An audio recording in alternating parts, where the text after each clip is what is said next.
bale kujja kuwerekera Kato.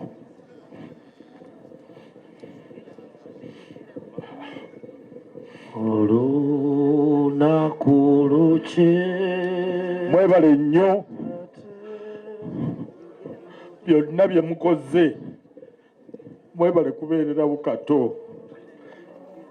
Honorable webale, mikwano gyaffe gyonna mwebale, abasolida mwebale, aba DP mwebale nnyo, ma MPs mbebaziza. Njagala okwebaza Jeno Katumba webale nnyo okuva Kato lwe yafa woli abantu mwenna abazze lwa Kato. Kato abadde musajja mulungi, Kato abadde mulungi. You guys, Kato temwamutegeera butegeezi. You did not understand Kato. Tubadde ne Kato byonna tubikoze. Ndi musanyufu nti buli Kato kye yayagala yakikola.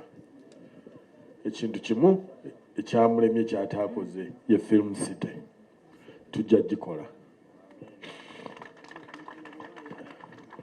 Nebaza bannange bano bonna, Segawa webale, Ashraf webale, Mariam webale, Abbas oli eyo manyi oli, Honorable Ndawula, Misaaki. Twasinkana Kato nga tuli baana bato ffenna nga tukola rehearsal ku Bristol,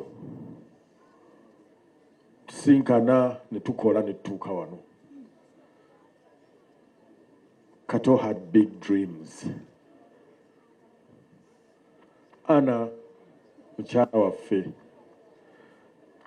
tukwagala era tujja kubaawo. Abaana baffe Conrad mwena n'abalala, just be sure we'll be there. Twatta omukago from the beginning atandika okukola. Ebirala byajja, but from the beginning atandika okukola tusalawo ntubeere ffenna. Twasinkana ne Kato nga Abbey wabagambye nga tuli bavubuka. Abavubuka nno ba teenager, eriyo kuba omuvubuka ali mu 20s naye twali mu teens. Ne tubeera ne Kato nga ye mpagiruwaga waffe ffenna. Ye yatukumaga ogutaaka ne tuva mu Black Pearls ne tugenda tukola ekibiina ekyaffe nga tetulina yadde Simoni.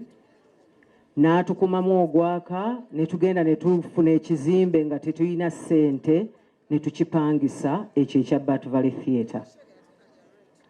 Kato ekintu kye yasinga okwagala nga tugenze ne tusoma MDD kwe ku revolutionalizing performing arts mu Uganda.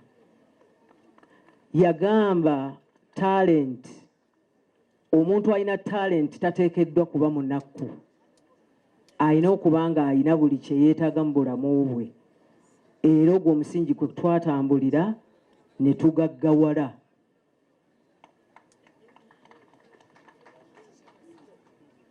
Ne tufuna ssente ze tutaalina kubamba gani twasinkana tuli ba teenagers. Buli omu n'azimba ennyumba ye, tewali apangisa mu art.